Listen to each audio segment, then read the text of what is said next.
눈 내리는 소리는 괜찮다, 괜찮다, 괜찮다 그런 소리래요. 때론 슬픔도 있을 거고 고독하고 외롭고 일이 잘 안 풀릴 때도 있을 거고 올해가 어떻게 갔나 좀 허무할 때도 있을 거고요. 불안하기도 할 거고 그럼에도 불구하고 우리는 희망하죠. 저희는 희망합니다. 그리스도께서 오십니다. 메시아께서 오세요. 그분은 우리 친구, 우리 동반자, 우리가 어떤 상황에 처해 있든지, 우리가 어떤 고민을 하고 있든지, 어떤 근심, 걱정에 쌓여 있든지, 그분은 항상 오세요. 중요한 건 우리 마음에 문이 닫혀 있는지, 문이 열려 있는지가 문제겠죠. 마리아와 요셉은 이제 예수님을 낳으려고 문을 두들기고 장소를 찾죠. 하지만 모든 문들이 꼭꼭 닫혀 있었습니다. 할 수 없이 마구간에 들어갔던 성가정을 보면서 그래요. 항상 예수님은 오실 거예요. 탄생하시고 지금도 새로운 창조가 시작되는데 우리 마음의 문이 닫혀 있다면 우리 집에서, 내 안에서, 내 가정에서 주님의 성탄이 어려울 수 있다는 거. 그런 생각이 드네요. 갑자기 희망으로 내 마음의 문 열기, 그 마음의 문 열기를 제가 도와드리고 싶네요. 사실 저도 마음을 열고 싶어서요. 저도 매년 반복되는 성탄절인데 이게 그 시기만 반복되지 매년 새로운 느낌이거든요. 여러분들에게 이번에 어떤 성탄이 기다려지시는지 궁금하기도 하고 일주일씩 한번 독서 복음의 구성을 보고 어떻게 기다려야 되는지를 힌트를 얻을 수 있거든요. 이제 내일 거 오늘 이번 주죠. 대림 제1주일에는 1독서는 예레미야서의 말씀이 나오고 읽어볼게요. 보라, 그날이 온다. 주님의 말씀이다.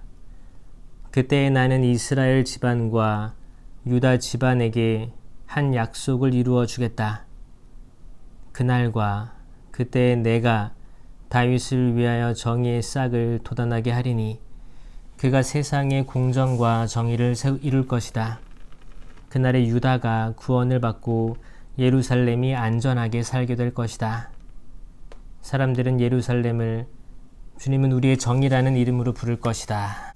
그리고 제2독서에서는 사도 바오로의 테살로니가 1서의 말씀인데, 형제 여러분, 여러분이 서로 지니고 있는 사랑과 다른 모든 사람을 향한 사랑도 여러분에 대한 우리의 사랑처럼 주님께서 더욱 자라게 하시고 충만하게 하시며 여러분의 마음에 힘을 북돋아 주시어 우리 주 예수님께서 당신의 모든 성도들과 함께 재림하실 때 여러분이 우리 하느님, 우리 아버지 앞에서 흠없이 거룩한 사람으로 나설 수 있게 되기를 빕니다. 아멘. 그러므로 형제 여러분, 끝으로 우리는 주 예수님의 이름으로 여러분에게 당부하고 권고합니다. 여러분은 어떻게 살아가야 하는지, 어떻게 해야 하느님 마음에 들 수 있는지 우리에게 배웠고 또 그렇게 살아가고 있습니다. 더욱더 그렇게 살아가십시오. 우리가 주 예수님의 권위로 여러분에게 지시해 준 것들을 여러분들은 잘 알고 있습니다. 라고 되어 있고, 복음 말씀은 루카 복음인데, 그때 예수님께서 제자들에게 말씀하셨다. 해와 달과 별들에는 표징들이 나타나고 땅에서는 바다와 거센 파도 소리에 자지러진 민족들이 공포에 휩싸일 것이다. 사람들은 세상에 닥쳐오는 것들에 대한 두려운 예감으로 까무러칠 것이다. 하늘의 세력들이 흔들릴 것이기 때문이다.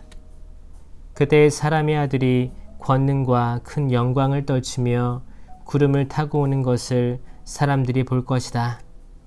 이러한 일들이 일어나기 시작하거든 허리를 펴고 머리를 들어라. 너희의 속량이 가까웠기 때문이다. 너희는 스스로 조심하여 방탕과 만취와 일상의 근심으로 너희 마음이 물러지는 일이 없게 하여라. 그리고 그날이 너희를 덫처럼 갑자기 덮치지 않게 하여라. 그날은 온 땅 위에 사는 모든 사람에게 들이닥칠 것이다. 앞으로 너희는 일어날 이 모든 일에서 벗어나 사람의 아들 앞에 설 수 있는 힘을 지니도록 늘 깨어 기도하여라. 라고 되어 있습니다. 이게 독서, 내일, 이번 주죠. 이번 주일 독서 복음 말씀인데 대림 일주일인데 설레임의 시기인데도 불구하고 되게 무거운 내용들이 있죠. 표징들이 나타날 것이다. 표징들이 있을 것이다 라고 얘기하고 그 표징이 결코 이렇게 가벼운 것들이 아님을 말씀해주고 계세요. 그리고 1독서하고 2독서에서는 그렇게 얘기하죠. 그때 그 재림의 때 이렇게 주님 앞에 메시아 앞에 설 수 있게끔 준비를 하여라. 준비입니다. 준비입니다. 왜냐하면 대림 시기는 항상 우리는 두 가지를 기억해요. 첫 번째는 성탄절이죠. 당연히 예수님의 탄생을 기다립니다. 그래서 성모님하고 요셉이 어떻게 베들레헴으로 가서 출산하고 그리고 이제 동방박사를 생각하면서 그 여정들을 떠올리죠. 그래서 그런 것들 떠올리는데 두 번째로 기억해야 될 것은 뭐냐면 그리스도의 재림이에요. 다시 오심. 다시 오심은 종말입니다. 종말 심판의 때예요. 심판의 때도 두 가지예요. 두 가지. 공심판이 있고 사심판이 있습니다. 공심판은 주님의 재림 때에 모든 인류가 모든 피조물들이 받게 될 공통된 심판이죠. 마지막 때라고 알고 있습니다. 사심판은 뭐냐면 개별적인 심판이에요. 사실 사람은 태어나서 우리가 태어난 생일은 알고 있는데 사실 언제 세상을 떠날지는 아무도 모르죠. 지금도 병상에서는 임종을 기다리고 있는 분들도 계실 테고 전 세계 많이 지금 또 불치병에 계시던가 아니면 코로나로 병상에 있던가 많은 다양한 사건들이 있고 아니면 사고도 있죠. 사고도 있고 갑자기 준비 없이 세상을 떠나는 분들도 계시고 뭐 병환 중에 투병하시는 분도 계실 테고 그런 개개인의 인생의 마지막 시점을 사심판이라고 합니다. 그래서 공심판과 사심판이 있죠. 지금은 이제 보편적으로는 대림 시기 때 이 공심판을 준비하는 거예요. 공심판. 왜냐하면 그때와 시간은 아무도 모르기 때문에 깨어 있어라. 준비하여라. 그때는 반드시 올 것이다. 근데 사실 이렇게 믿는 사람들에게는 좋은 이야기잖아요. 왜냐하면 지금 우리가 살고 있는 세상이 부조리하고 정의가 없어 보이고 혼란스러워 보이고 그렇기 때문에 에덴 동산, 파라다이스라고 하는 천상낙원, 하느님 나라가 빨리 이 세상에 도래하기를 저희는 사실 희망하고 있습니다. 희망하고 있는데 사실 두려운 건 우리가 준비가 안 돼 있어서 그렇지 않나요?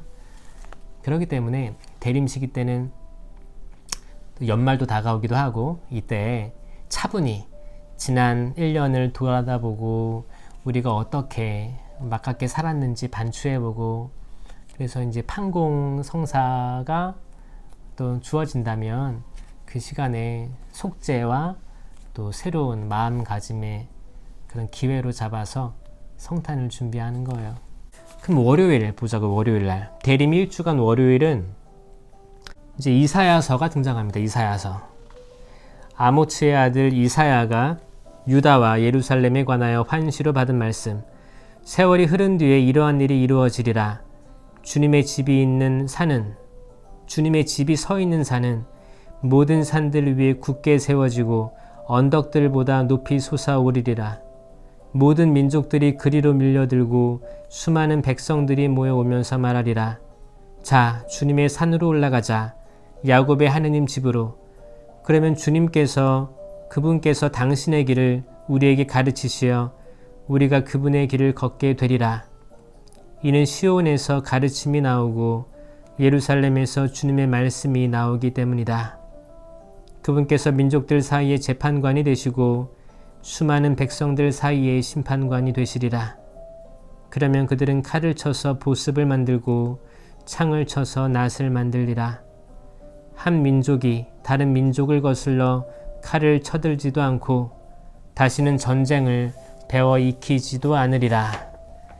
야곱 집안아, 자, 주님의 빛 속에 걸어가자.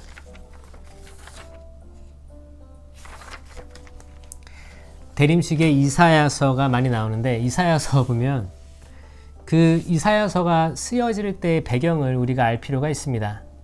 그때가 어땠냐면, 이제 그 요셉의 12아들이 있었지 않습니까? 12아들인데 두 아들은 유다 지파가 됐고 남유다 이스라엘이 됐죠.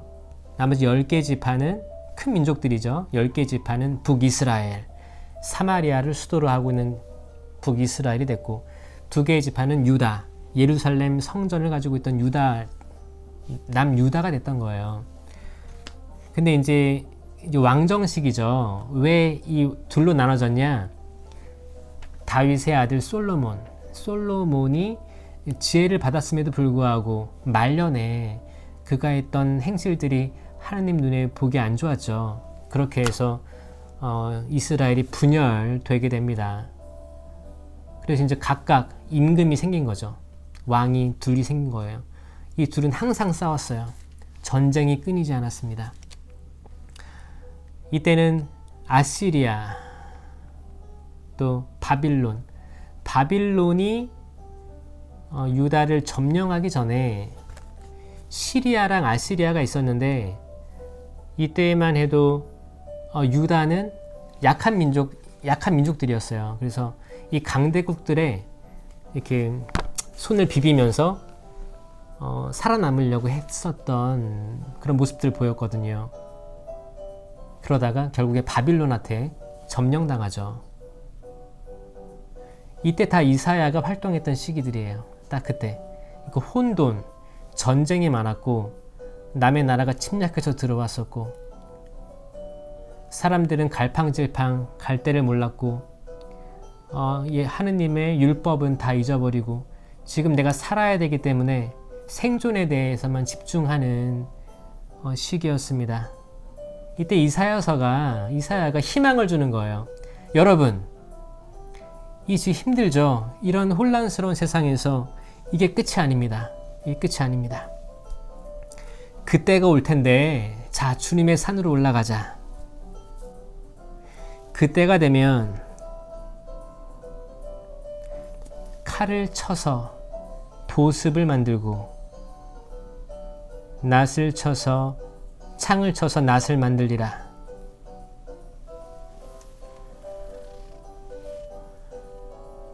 칼을 쳐서 보습을 만든다. 그러니까 칼하고 창이 사람을 죽이는 거잖아요. 사람을 죽이는 거고, 그때는 어떻게 보면 이게 권력이었습니다. 권력. 그때는 총도 없었고 사람을 해할 수 있는 것들은 날카로운 것들이었어요. 이거는 뭐 철로 돼 있던가 청동으로 돼 있었겠죠. 그런 것들을 녹이는 거예요. 녹여서 다른 걸 만들겠다. 그 낫은 곡식을 벨 때 쓰는 거고, 그러니까 칼과 창을 없앤다는 것은 살상 무기를 없앤다는 거예요. 사람과 사람이 있잖아요. 적대적이잖아요. 때로는 우리가 이권이라든지 성격이 맞지 않다고 해서 우리는 예민하게 대할 때가 있습니다. 하지만 그때가 오면 평화로울 것이다. 평화로울 것이다. 사람을 서로 죽이려고 이를 바득바득 깔고 분노하고 이럴 때가 아니고, 따라서 전쟁도 없어지겠죠. 공존, 평화로이 공존하는 때가 올 것이다. 야곱 집안아, 자 주님의 빛 속에 걸어가자 라고 하면서 과거에 하느님께서 해주셨던 것들을 기억하면서 희망하기를 초대했던 거예요. 이제 월요일 독서 읽었으니까 복음을 읽으면 마테오의 복음인데, 예수님께서 카파르나움에 들어가셨을 때에 한 백인 대장이 다가와 도움을 청하였다. 그가 이렇게 말하였다. 주님, 제 종이 중풍으로 집에 드러누워 있는데 몹시 괴로워하고 있습니다. 예수님께서 내가 가서 그를 고쳐주마 하시자 백인 대장이 대답하였다. 주님, 저는 주님을 제 지붕 아래로 모실 자격이 없습니다. 그저 한 말씀만 해주십시오. 그러면 제 종이 나을 것입니다. 사실 저는 상관 밑에 있는 사람입니다만 제 밑으로도 군사들이 있어서 이 사람에게 가라 하면 가고 저 사람에게 오라 하면 옵니다. 또 제 노예더러 이것을 하라 하면 합니다. 이 말을 들으시고 예수님께서는 감탄하시며 당신을 따르는 이들에게 이르셨다. 내가 진실로 너희에게 말한다. 나는 이스라엘의 그 누구에게서도 이런 믿음을 본 일이 없다. 내가 너희에게 말한다. 많은 사람이 동쪽과 서쪽에서 모여와 하늘나라에서 아브라함과 이삭과 야곱과 함께 잔치상에 자리를 잡을 것이다. 이게 지금 월요일, 대림 1주간 월요일 복음입니다. 백인 대장의 믿음, 이 부분이죠. 네. 백인 대장의 믿음을 보면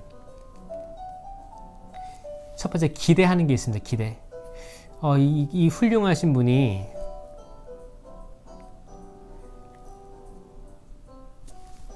내가 아끼는 종을 고쳐줬으면 좋겠습니다. 그 마음은 있는데 직접 만난 거예요. 굉장히 예의가 발랐습니다. 예수님께서 의외의 반응이에요. 그 바쁘신 예수님께서 내가 가서 그를 고쳐주마 라고 하신 거예요.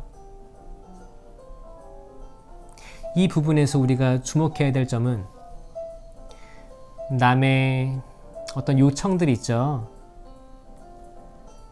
부탁하는 거.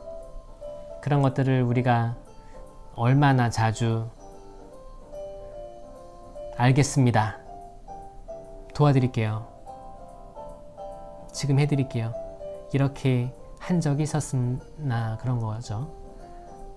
예수님께서는 즉답이었어요. 내가 가서 너의 종을 고쳐줄게 라고 말씀하세요. 근데 이 백인 대장의 이 리액션이, 반응이 굉장히 흥미롭습니다. 주님, 저는 주님을 제 지붕 아래로 모실 자격이 없습니다. 그저 한 말씀만 해 주십시오라고 말씀하죠.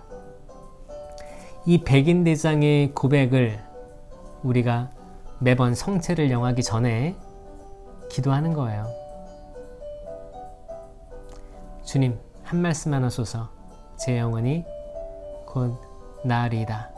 네, 뾰로롱 루시아님이 말씀하신 대로 우리는 항상 해오고 있던 기도가 백인 대장의 기도입니다. 백인 대장의 청이죠.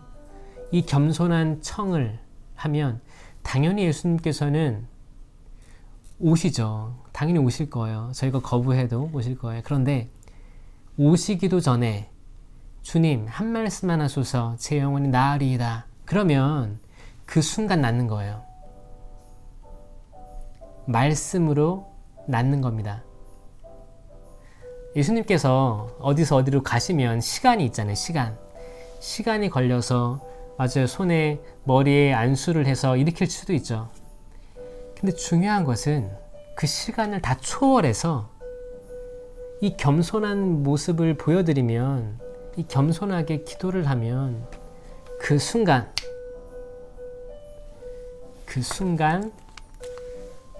모든 것들이 이루어진다는 거죠.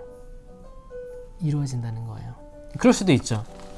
그래, 예수님께서 그래 겸손한 믿음을 보시고 한 방에 낫게 해주니까 그래, 그럼 이런 것들을 다 기억하고 있다가 이거를 역으로 이용할 수도 있어요. 그쵸? 그러니까 그래, 겸손하게 하는 거야. 근데 그런 것들을 미리 생각하면 이미 겸손이 아니죠. 계산하는 거죠. 근데 지금 이 백인대장의 모습은 겸손 그 자체였어요. 그러니까 뭐예요? 예수님께서 오신다는 거를 아닙니다. 제가 모실 자격이 없습니다. 이 느낌 아세요? 이 느낌을 이해하셔야 돼요. 겸손의 인간적인 겸손이 굉장히 높이 있는 단계입니다. 그 백인대장이 이제 첨부하는 거죠. 말을 하는 거예요. 사실 저는 상관 밑에 있는 사람입니다만 제 밑으로도 군사들이 있다고 하죠. 백인대장은 군사들이 100명 있는 사람이 대장이에요. 100명을 거느리고 있는 대장이 백인대장인 거예요. 군인들 100명. 그러면 자기 밑에 100명은 자, 이거 해, 저거 해 하면 일사불란하게 움직일 거 아닙니까? 그 얘기를 하는 거예요. 그러니까 예수님께서는 감탄하시며 당신을 따르는 이들에게 이르셨다. 나는 이스라엘의 그 누구에게서도 이런 믿음을 본 일이 없다. 이 말씀이 월요일 복음입니다. 그래요. 주일날 복음은 표징에 대해서, 그렇죠? 표징이지만 희망해야 되고 그때와 시간을 모르니까 항상 깨어 있어야 되고, 월요일은 지금 백인대장의 희망과 이사야 예언자의 희망을 이야기한 거예요. 희망의 추세죠. 이제 화요일이에요. 화요일은 성 안드레아 사도 축일입니다.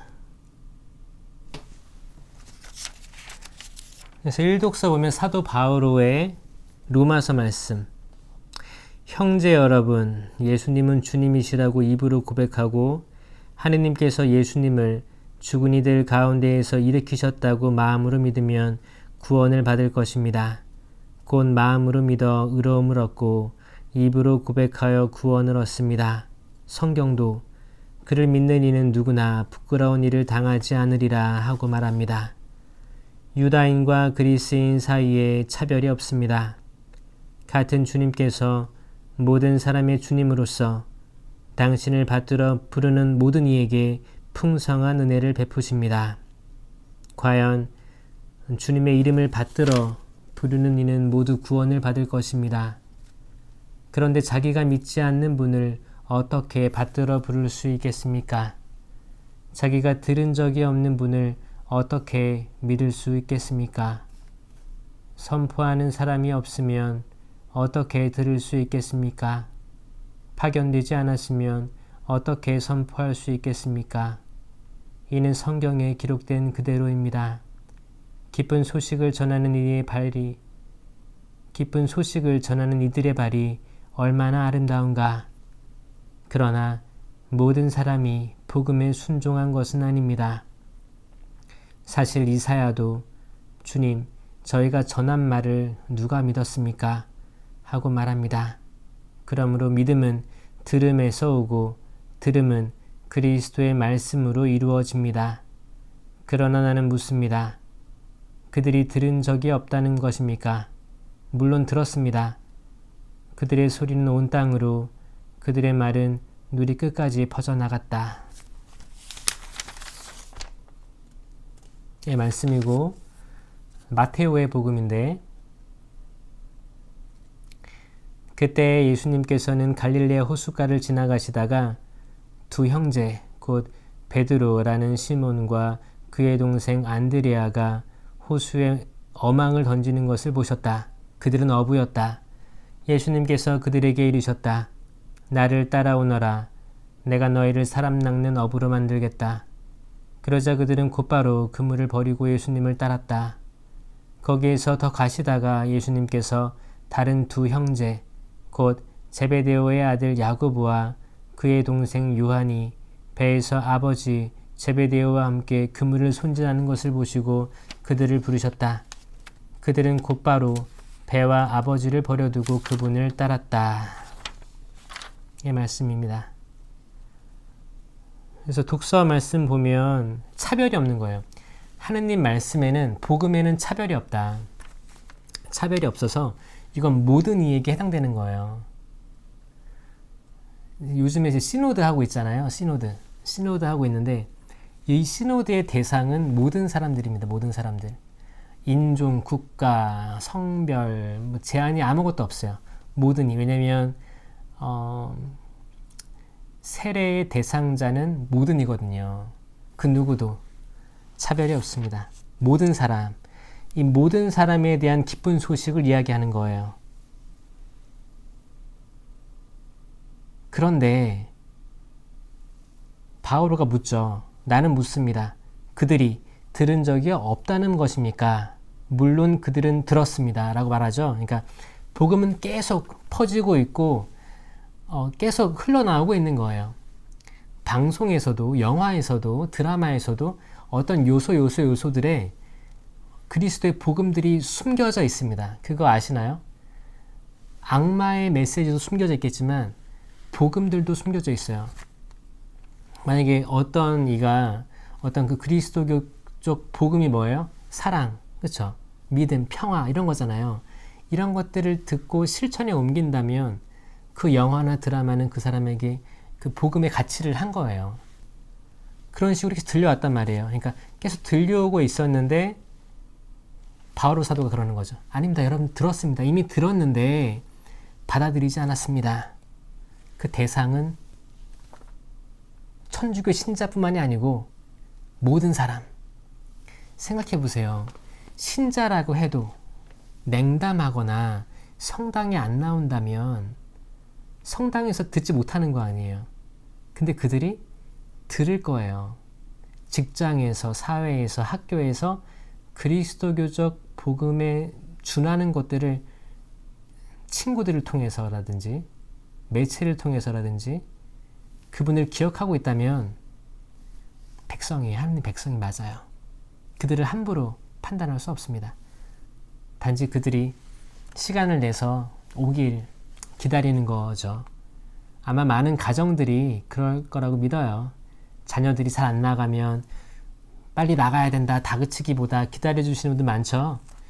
그런 것들이 지혜로운 거예요. 지혜롭게 기다려주세요. 하느님께서는 다른 방법으로 그들에게 그런 메시지들을 주시고 있다고 저는 믿고 있어요. 그리고 이제 복음에서 이제 처음에 어부 4명을 부르는 장면을 여러분들 보고 계신데 중요한 건 뭐예요? 베드로와 안드레아가 낚시를 하고 있었다. 나를 따라오너라. 그러니까 그들은 그물을 버리고 떠났다.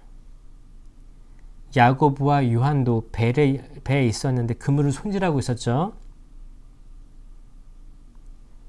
그물을 손질하고 있었는데 배와 아버지를 버려두고 그분을 따랐다. 그러니까 버리다라는 말씀을 기억해야 되는 거예요. 이 버리는 거를 생각으로 버리는 게 아니고 실천한 거죠. 내가 이걸 쥐고 있었는데 버리는 거예요. 이 배는 소유죠. 소유를 버린 거고 아버지를 버렸다는 것은 인간관계를 버린 거예요. 인간관계. 사회적으로 뗄래야 뗄 수 없는 그 가족의 그런 것들이죠. 그런 것들을 성경은 버렸다고 표현하고 있습니다. 그리고 손질하던 것을 멈추고 그물을 버렸다는 것은 지금 하고 있는 것들인데 이게 하느님 구원 사업을 위해서 하고 있는 건지 아닌지 이런 것도 성찰할 필요들이 있는 거죠. 그러니까 이 복음 말씀에서 우리들이 대림 시기 동안 성찰할 그런 요소들이 되게 많은 거예요. 단지 그냥 판공 때 나가서 성당에서 주어지는 성찰문이 있죠. 그거 읽고 그때 성찰하시는 게 아니고 이 4주간의 대림 시기는 오늘부터 성찰의 시기가 되어야 됩니다. 나를 따라라 라고 했을 때 우리는 단 1초의 망설임도 없이 하고 있는 것들을 멈추고 그분을 따라 나설 수가 있겠는가? 이게 화요일 독서 복음이에요. 수요일로 넘어갈게요. 수요일날 대림 1주간 수요일입니다. 그러면 이제 12월 걸로 넘어가야 돼요.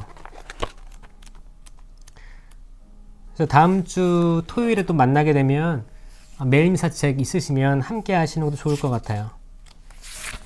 그래서 저희 수요일로 넘어가 보면 대림 1주간 수요일 1독서는 이사야서가 또 나옵니다. 이사야서. 그날 만군의 주님께서는 이 산 위에서 모든 민족들을 위하여 살찐 음식과 잘 익은 술로 잔치를, 살찌고 기름진 음식과 잘 익고 잘 거른 술로 잔치를 베푸시리라. 그분께서는 이 산 위에서 모든 결의들에게 쓰여진 너울과 모든 민족들에게 덮인 덮개를 없애시리라. 그분께서는 죽음을 영원히 없애버리시리라. 주 하느님께서는 모든 사람의 얼굴에서 눈물을 닦아내시고 당신 백성의 수치를 온 세상에서 치워주시리라. 정녕 주님께서 말씀하셨다. 그날에 이렇게들 말하리라. 보라, 이분은 우리의 하느님이시다. 우리는 이분께 희망을 걸었고 이분께서는 우리를 구원해 주셨다. 이분이야말로 우리가 희망을 걸었던 주님이시다. 이분의 구원으로 우리는 기뻐하고 즐거워하자. 주님의 손이 이 산 위에 머무르신다. 이 말씀이에요. 여전히 이사야 예언자는 그때 그 어려움 속에서 이 지금 절망에 처해 있는 이스라엘 백성들을 어떻게 설득해야 되는지가 아니었고 하느님의 말씀을 선포했던 거예요. 이게 끝이 아니다. 여전히 힘들고 전쟁은 끊임없고 내 가족이 잡혀가고 칼로 죽임을 당하고 계속 이런 세상에서 희망이 없을 것 같고 성전은 파괴됐고 계약의 궤가 있던 성전은 파괴됐고 어떻게 해야 되는가?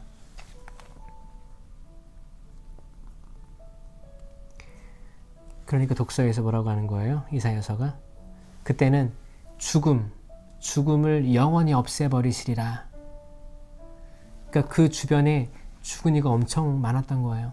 이 옆에 사람의 죽음으로 충격을 먹고 좌절하고 그랬던 사람들이 엄청 많았던 겁니다. 상상해 보세요. 여기저기서 신음소리, 죽어가는 소리들. 하느님이 있냐고 물었겠죠. 사람들이. 어디 있습니까? 아브라함에게 하늘의 별처럼 바다의 모래처럼 많은 자손들을 주겠다고 약속하신 축복하신 하느님 어디 계십니까? 라고 외쳤겠죠. 지금도 마찬가지예요. 지금 어떤 분은 갑작스러운 병원에서의 진단, 질병에 대한 진단, 그런 청천벽력 같은 소리를 듣고 그런 분이 있을 테고, 어떤 분은 지금 자식이 수능 열심히 공부해서 아니면 취직이라든지 시험이라든지 이런 것들을 하고 있었는데 떨어졌어요. 그런 분들이 있을 수 있고, 내가 이렇게 쌓아왔던 공든탑이 있었는데 한순간 어떤 실수로 다 무너질 때도 있겠죠. 그럼에도 불구하고 이것도 끝이 아니다. 이것도 끝이 아니다. 희망이 있을 거다. 그리스도께서 오신다. 그때는 죽음이 영원히 없어질 것이다. 수치심이 있느냐? 수치심도 없을 것이다. 관심도 없을 거예요. 그때를 계속 희망하고 있습니다. 이게 대림 1주간 수요일입니다. 수요일. 복음으로 가보면 그때 예수님께서는 갈릴레아 호숫가로 가셨다. 그리고 산에 오르시어 거기에 자리를 잡고 계셨다. 그러자 많은 군중이 다리 저는 이들과 눈먼 이들과 다른 불구자들과 말 못하는 이들 그리고 또 많은 다른 이들을 데리고 예수님께 다가왔다. 그들을 그분 발치에 데려다 놓자 예수님께서는 그들을 고쳐주셨다. 그리하여 말 못하는 이들이 말을 하고 불구자들이 온전해지고 다리 저는 이들이 제대로 걸으며 눈먼 이들이 보게 되자 군중이 이를 보고 놀라 이스라엘의 하느님을 찬양하였다. 예수님께서 제자들을 가까이 불러 이르셨다. 저 군중이 가엾구나. 벌써 사흘 동안이나 내 곁에 머물렀는데 먹을 것이 없으니 말이다. 길에서 쓰러질지도 모르니 그들을 굶겨서 돌려보내고 싶지 않다. 제자들이 예수님께 이 광야에서 이렇게 많은 군중을 배불리 먹일 만한 빵을 어디서 구해오겠습니까? 하고 말하였다. 예수님께서 너희에게 빵이 몇 개나 있느냐 하시자 그들이 7개가 있고 물고기도 조금 있습니다. 하고 대답하였다. 예수님께서는 군중에게 땅에 앉으라고 분부하셨다. 그리고 빵 7개와 물고기들을 손에 들고 감사를 드리신 다음 떼어 제자들에게 주시니 제자들이 군중에게 나누어 주었다. 사람들은 모두 배불리 먹었다. 그리고 남은 조각을 모았더니 7 바구니에 가득 찼다. 4,000명을 먹이신 기적 복음입니다. 오병이어 사건이랑 유사하기 때문에 이렇게 이해를 하죠. 그러니까 대림 1주간 수요일에는 이사야서에도 희망하고 또 복음에서의 군중들이 가졌던 기대, 그렇죠? 그리고 이 기대를 현실로 이루어 주시는 예수님, 우리의 목마름, 갈증, 배고픔을 정말 채워주고도 남는 거죠. 그런 거 느끼시나요? 내가 누군가에게 정말 기쁨이 돼요. 기쁨이 되고 희망이 되고 선물이 되고 이 사람을 생각만 하면 기분이 좋은 그런 존재가 되면 이거는 값으로 헤아릴 수 없는 그런 게 됩니다. 또 여러분들도 여러분 자녀들 생각할 때 생각만 해도 든든하고 뿌듯하고 그렇지 않나요? 그런 것들은 차고 넘칩니다. 그런 분이 이제 예수님, 지금 대림식이 된 예수님을 생각해야 되는 거죠. 그분이 오시는 거예요. 그분께서 지금 우리 빵이 없음을 알고 물고기 없음을 알고 지금 광야임을 알고 우리가 살고 있는 지금 이때가 이 장소가 물 없는 광야라는 거예요. 풀도 안 자라고 덥고 목마르고 이런 곳을 오십니다.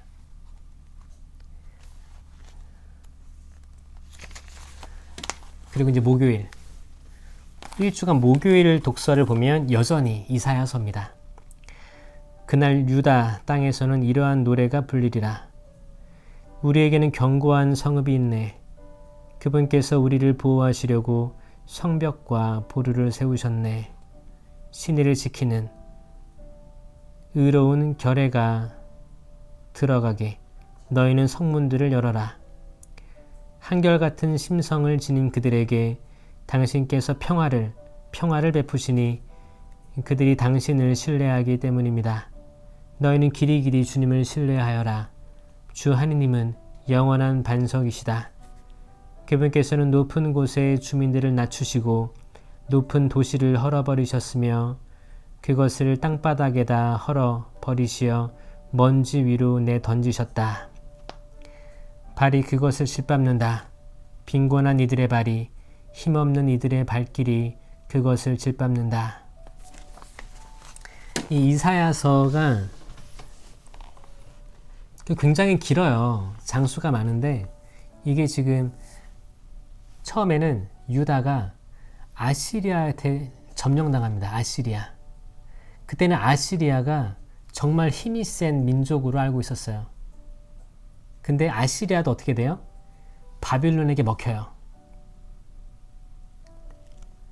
그래서 이사야는 그때 아시리아 시대에서도 예언을 했었고 바빌론 시대에서도 예언을 했었어요. 그러니까 영원한 게 없는 거예요. 영원한 강자가 없던 세상이었어요. 이렇게 힘이 세서 어딜 먹었는데 더 큰 민족이 와서 치는 거예요. 글쎄요, 우리가 지금 닥쳐있는 문제들을 하나를 해결하면 더 큰 게 올 거예요. 그러면 또 거기에 매달리고 거기랑 싸워서 이기려고 하면 또 더 큰 게 올 겁니다. 그렇게 저희가 거기에 힘을 쏟으면 더 큰 것들이 올 거예요.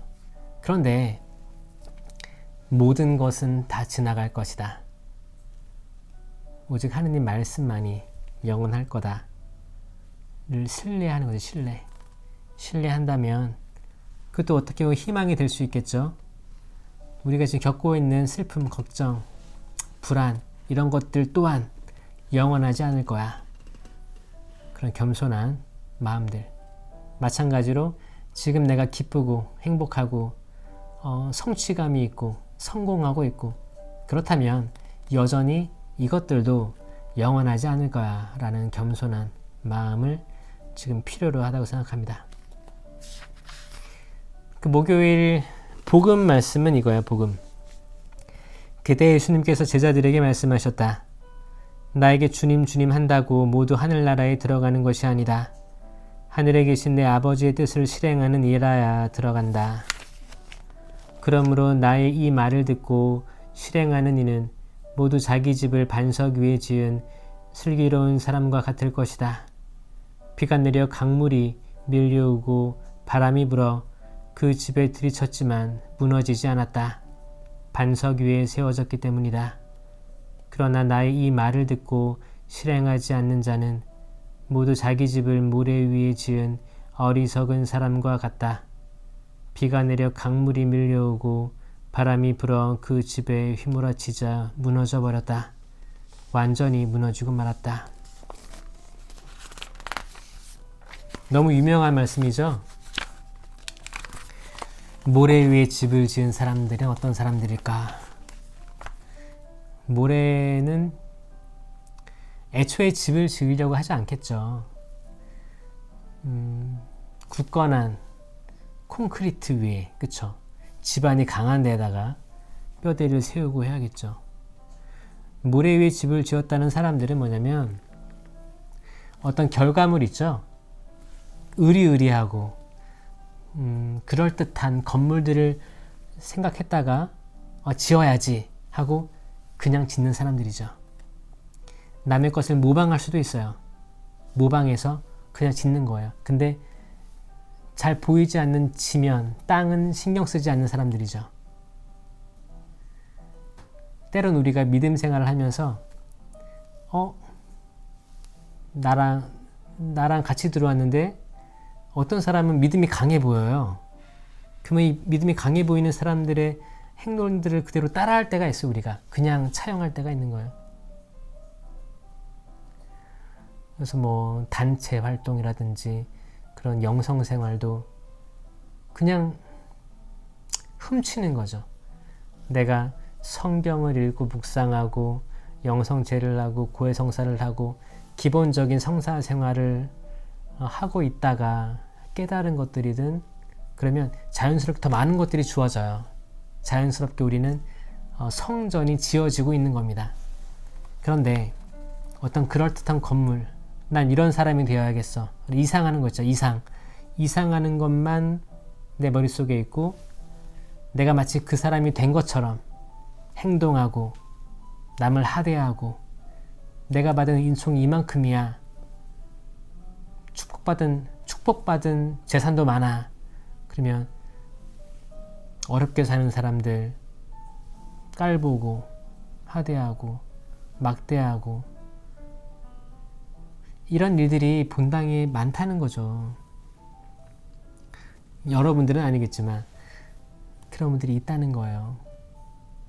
마치 그들의 재산이, 그들의 성당 생활 기간이 마치 자기들의 영성 생활을 보증해 주는 것처럼 자만에 빠진 이들이 있다는 거죠. 그걸 조심해라. 그렇죠?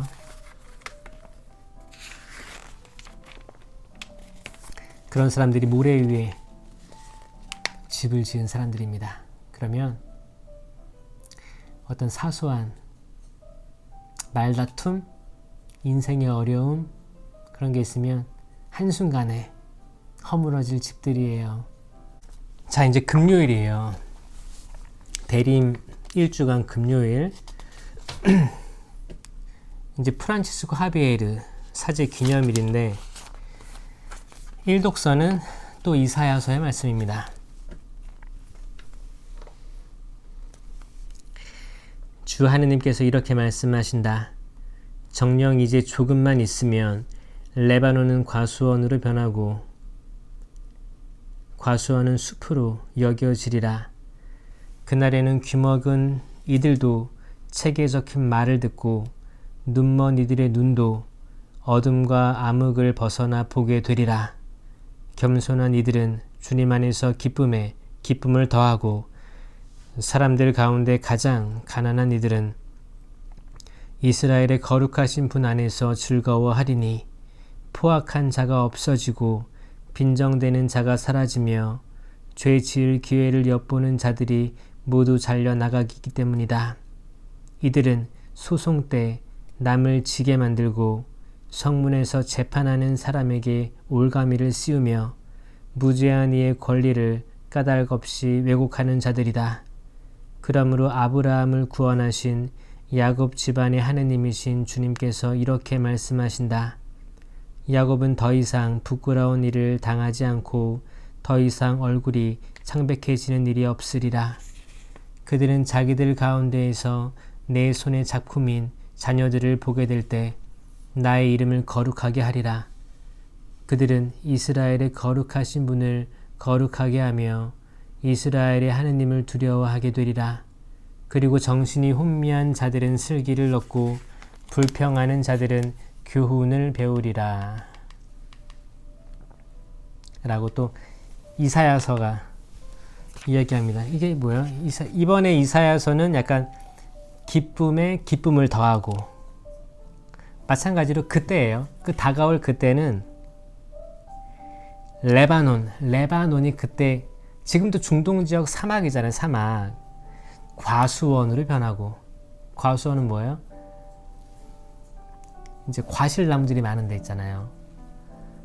그러면 자연스럽게 물이 많다는 뜻이에요. 물이 많은 곳. 과수원은 숲으로 여겨지리라.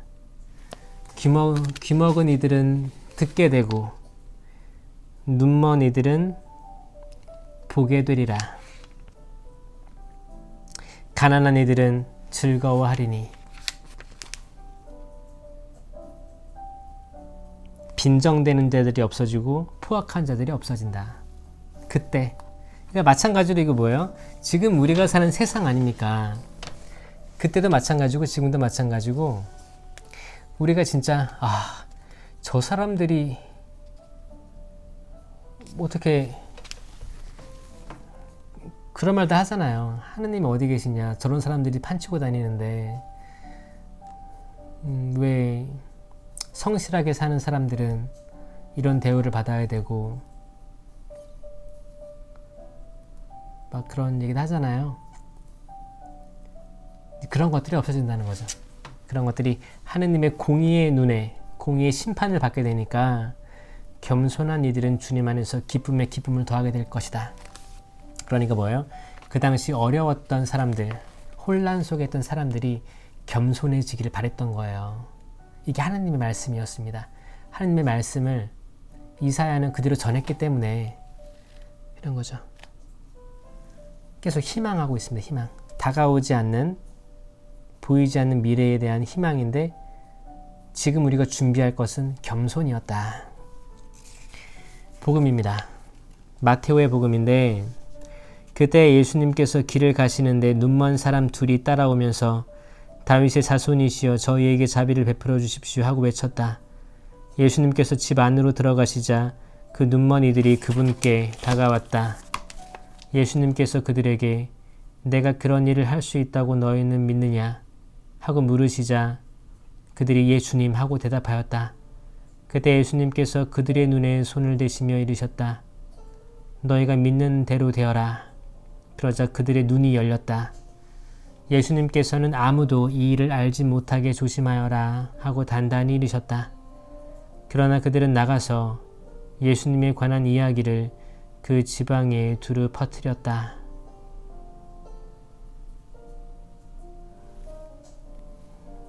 소경의 눈을 뜨게 해주신 말씀, 이거는 독서의 이사야서가 예언한 대로죠. 보지 못하는 일이 보게 될 것이다 를 얘기합니다. 눈먼 이들의 세상이 어떨까요? 여기 제가 있는 답동 성당, 여기도 이제 몸이 불편하신 분들도 와서 그렇게 미사도 하고, 그리고 이제 인천교구에도 청원 성당이라고 해서 거기 동기 신부님이 거기서 사목하고 계신데, 거기서 이제 귀가 안 들리시거나 그쵸, 눈이 안 보이시는 분들 이렇게 미사, 성사, 집전 그런 것들에 대해서 도와주고 계시는 분이 있어요. 얼마나 불편하실까. 근데 신기한 거는 그 불편한 부분이 있잖아요. 뭐 눈이 안 보이시든 귀가 안 들리시든 그러면 조금 더 다른 쪽이 조금 더 발달한다는 얘기를 들었어요. 그래서 일상적으로 우리가 듣지 못하는 것도 들을 수가 있고 또 볼 수도 있고 그렇다고 합니다. 근데 사실 우리는 눈이 보이고 귀가 들리는데 과연 들을까요? 사실 우리는 듣고 싶은 것만 들을 때가 많고 보고 싶은 것만 볼 때가 있죠. 이런 영상이 아니라 여러분들이 만약에 가족이라든지 사회에서 많은 사람들이 있잖아요. 근데 내가 보고 싶은 것만 볼 때가 있는 경험들 없으시나요? 내가 보고 싶은 것들. 내가 이거를 보면 내 마음이 불편할 것 같아. 마음이 불편해. 보기 싫어. 밥 먹다 체할 것 같아요. 그런 거 있잖아요. 그래서 그 자리를 피하죠. 그 사람을 피하고 그 장소를 피하고 그런 뉴스들을 피하고 어떻게 보면 사회와 단절을 하고 살아갈 수도 있습니다. 우리는 듣고 싶은 것만 들을 수도 있어요. 보고 싶은 것만 볼 수도 있죠. 아름다운 거, 이쁜 거, 보기 좋은 거. 그러면서 세상이 필요로 하는 작은 이들의 소리, 작은 이들, 소외받는 사람들의 처한 상황 같은 거는 보기 좀 어렵기도 해요. 그런 모습들이 있잖아요. 사실 우리는 영적으로 소경이고 귀머거리, 벙어리일 수 있다는 거예요. 그러니까 마찬가지로 겸손입니다. 겸손. 예수님께서는 그때 소경의 눈을 뜨게 해주셨지만 사실 이거는 그 당시 율법학자 바리사이들, 많은 지도층 사람들이 자기들이 보려고 하는 것만 봤던 것들을 지적하시는 거예요. 이걸 보고 너의 영적인 눈도 떠짐을 믿어라.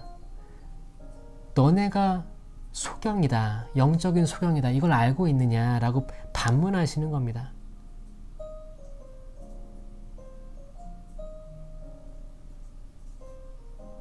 그들이 그렇게 평생 공부했던 구약성경, 모세오경, 토라라고 하죠. 십계명.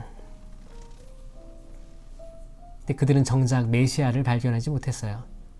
메시아를 보지 못했습니다. 그들이 지켜왔던 어떤 권위들을 뺏길까봐 경계했던 거죠. 그런 분들한테 예수님이 다시 온들, 그쵸? 그들은 여전히 안 믿을 거예요. 배척하겠죠. 지금 이 시기에 예수님이 온다 해도 천주교 신자 중에서도 예수님을 못 알아볼 사람들이 많다는 거예요. 궁금하지 않으세요? 성탄절은 2000년 전에 예수님이 오심을 기념하는 건데 매년 하고 있잖아요. 전례력 매년 돌아가잖아요. 성탄절이 돌아오는데 그러면 그분께서 성탄하신 것은 2000년 전이에요. 매년 우리가 해야 될 것은 우리 마음을 마구간으로 만들어야 되는 건 마구간.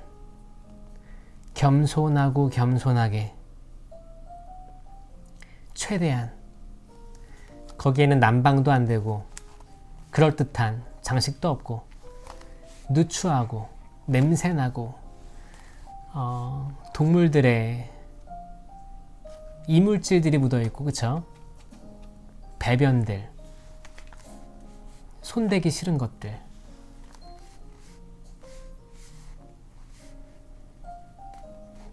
여러분들 그 동물들 배변 보셨어요?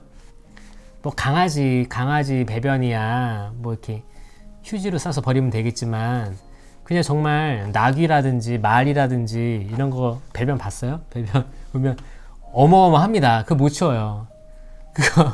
그 삽으로 막 떠야 됩니다. 근데 그런 게 막 널려져 있고 옛날에 어땠을까 마구간이란 데가 그 이쁜 데가 아니었어요. 절대 아니란 말이에요. 그 여물통도 깨끗했겠어요? 아닙니다. 여러분들이 생각하는 지금 잘 꾸며져 있는 구유 같은 그런 상상하시면 안 되고 최악이야.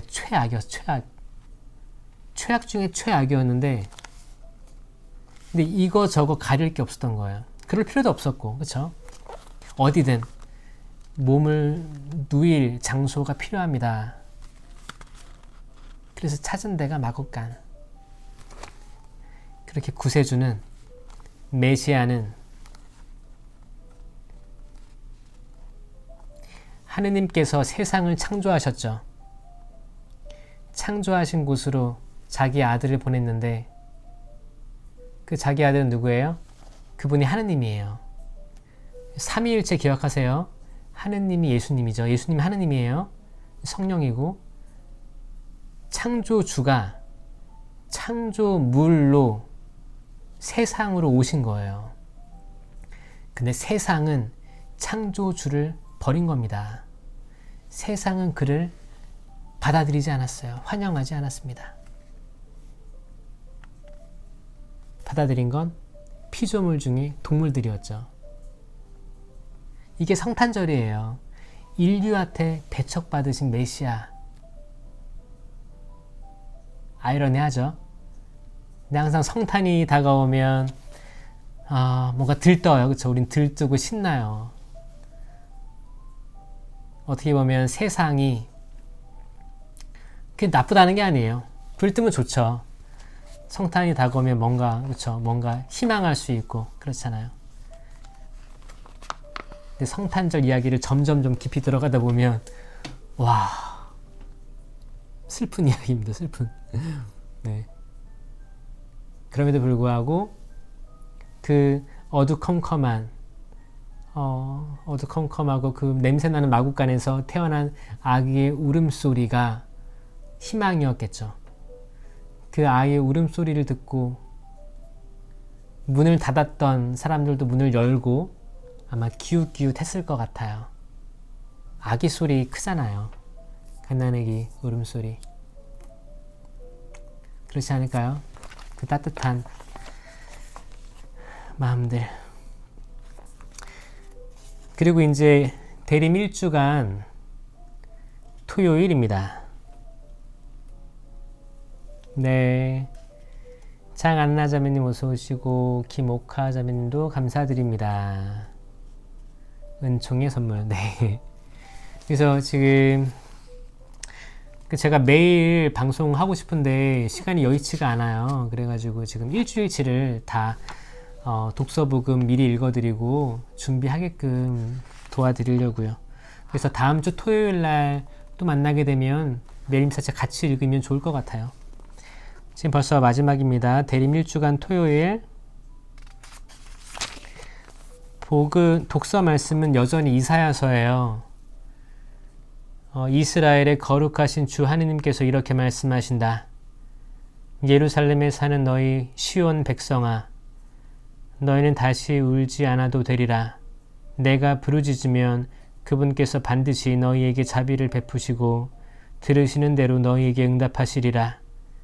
비록 주님께서 너희에게 공경의 빵과 고난의 물을 주시지만 너희 스승이신 그분께서는 더 이상 숨어 계시지 않으리니 너희 눈이 너희의 스승을 뵙게 되리라. 그리고 너희가 오른쪽으로 돌거나 왼쪽으로 돌 때 뒤에서 이것이 바른 길이니 이리로 가거라 하시는 말씀을 너희 귀로 듣게 되리라. 그분께서 너희가 밭에 뿌린 씨앗을 위하여 비를 내리시리니 밭에서 나는 곡식이 여물고 기름지리라.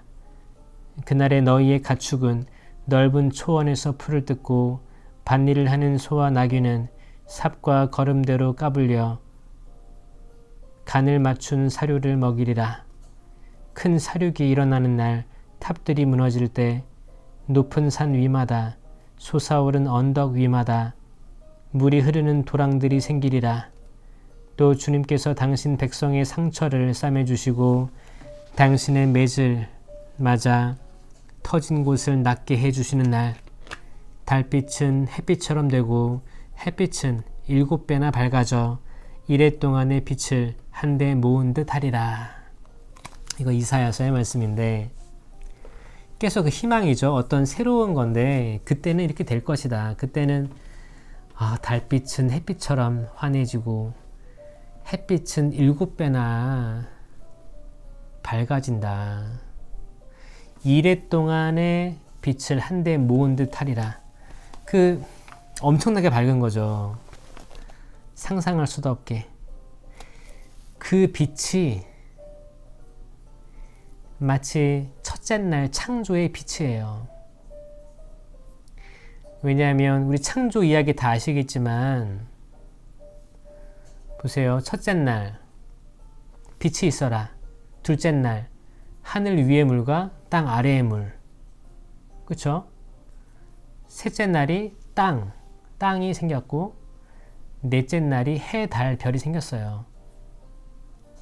그 다음에 하늘의 새와 바다의 물고기.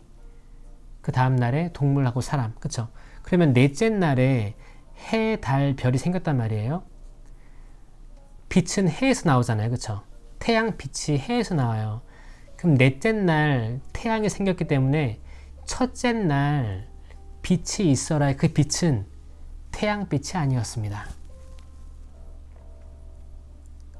이해되세요? 태양빛이 아니라는 거예요. 여기서 말한 이래 동안의 빛을 한데 모은 듯한 큰 빛이에요.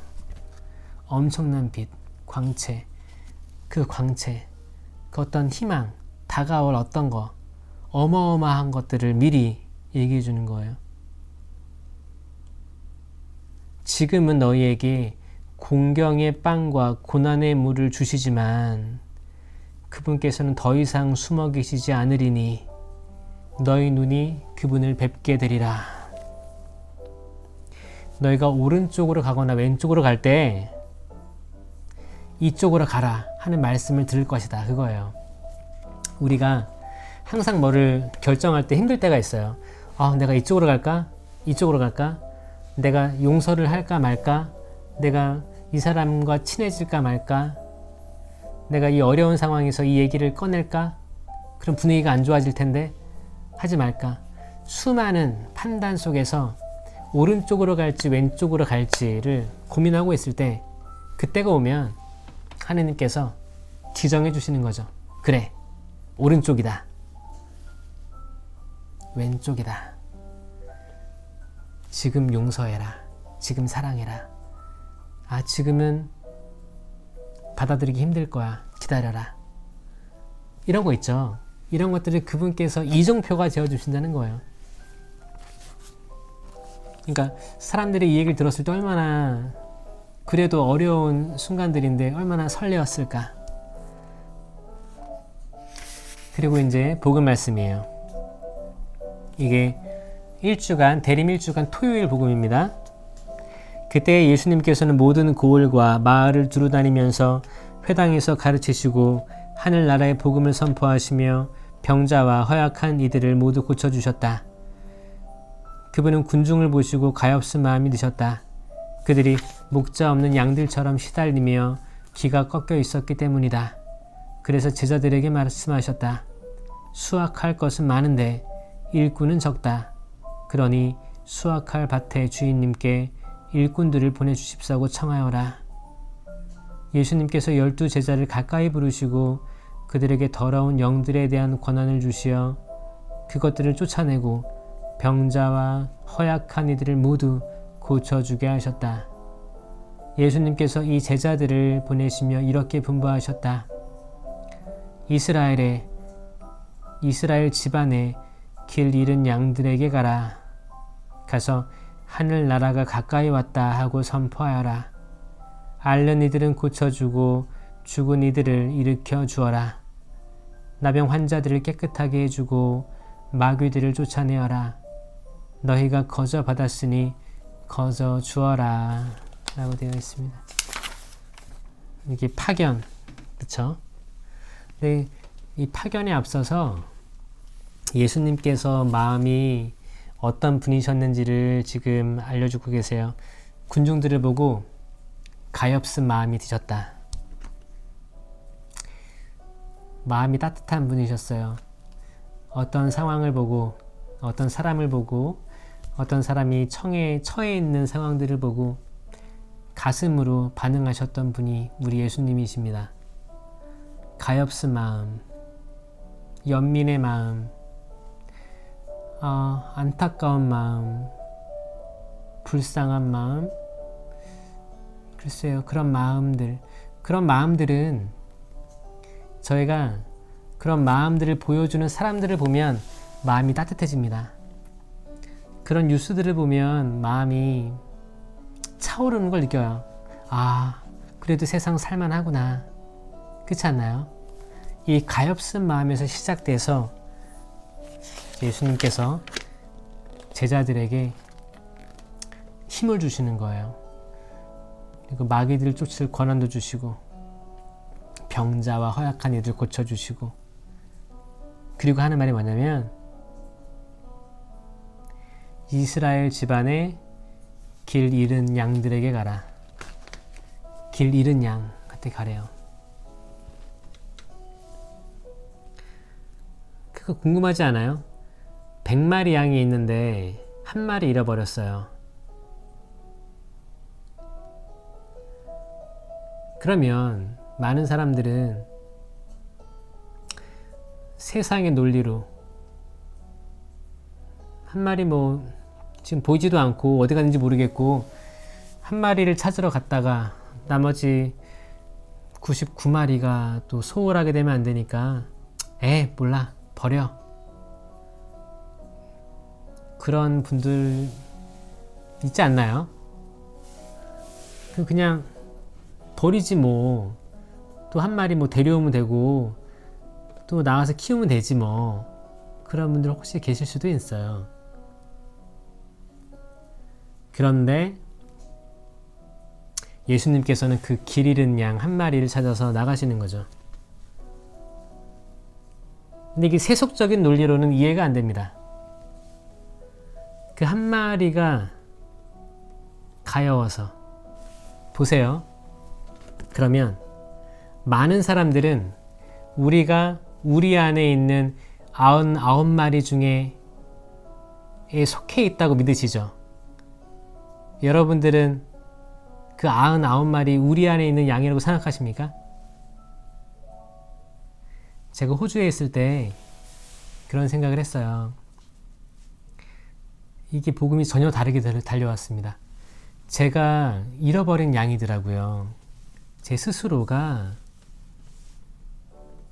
길을 잃은 양이었습니다. 그럴 때가 있었던 거예요. 갈 길도 몰랐고 내가 걸어온 길을 알아야 다시 돌아갈 수 있는데 언제 여기까지 왔는지 모르겠고 공허하기도 하고 고독하고 뭘 해야 될지 모르는 막 그런 상황이 있었단 말이에요. 그럴 때 그러면 그 잃어버린 양은 그게 여러분이라면 혼자서는 나올 수가 없습니다. 왜냐면 가시덤불에 끼었을 수도 있고 절벽에 매달렸을 수도 있고 물 없는 사막에 홀로 있을 수도 있다는 거예요. 그럴 때 예수님께서 그런 나에게 오시는 거예요.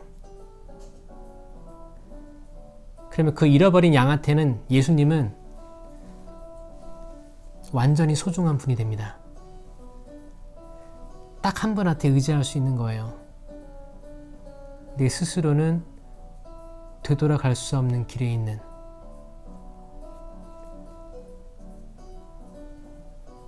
그게 잃은 양이에요. 이스라엘의 길 잃은 양을 찾아서 가라. 그리고 마지막에 하시는 거죠. 너희가 거저 받았으니 거저 주어라. 그리고 이 모든 것들 거저 받았어요. 다시 한번 복습해 드릴게요. 내일 주일 복음은 표징에 대한 거고, 그쵸? 이제 월요일 날은 이사야의 희망, 백인대장의 희망, 화요일은 기쁜 소식을 전하는 이의 발, 그리고 이제 제자들 부르심,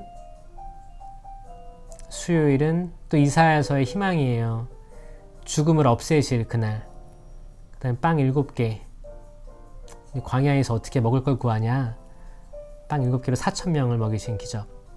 목요일은 이사야서의 희망이 나오고 또 반석 위에 집을 짓는 사람. 모래에 집을 짓지 마라 말씀 나오고, 금요일 날에는 또 이사야의 희망인데 이제 이건 기쁨이에요. 기쁨에 기쁨을 더하는 그런 말씀들. 그리고 이제 눈머니들 소경을 고쳐주시는 예수님 나오고요.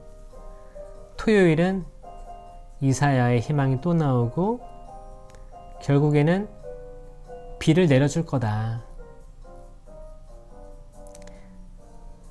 고난의 물을 먹고 있지만, 그렇죠. 고난의 물을 마시고 있지만 그때에는 비를 비옥하게 내려줄 거다. 그리고 이제 복음에서는 가엾은 마음이 드셔서 목자 없는 양처럼 느껴져가지고 목자를 보내는 거죠. 파견하는 거고, 길 잃은 양을 찾아서 가라 그렇게 하는 걸로. 그러니까 일주일 동안 내내 우리들이 가져야 할 자세를 말해주고 있는 거예요. 겸손해야 된다. 겸손하면서 희망해야 된다. 근데 겸손 자체가 희망인 것 같아요. 여러분, 희망은 겸손하지 않으면 할 수가 없습니다. 겸손하지 않으면 내가 확정하겠죠. 미래는 이럴 거야. 당연하지. 이런 시대가 와야 돼. 교만하죠. 겸손한 건 차라리 지친 거예요. 이게 너무 지긋지긋해서 삶이 계속 반복되고 고단한 삶 속에서 나아질 것 같지 않은 내일 눈 떠도 반복되겠지. 지금 자도 희망이 없는데 잠이 오겠어요.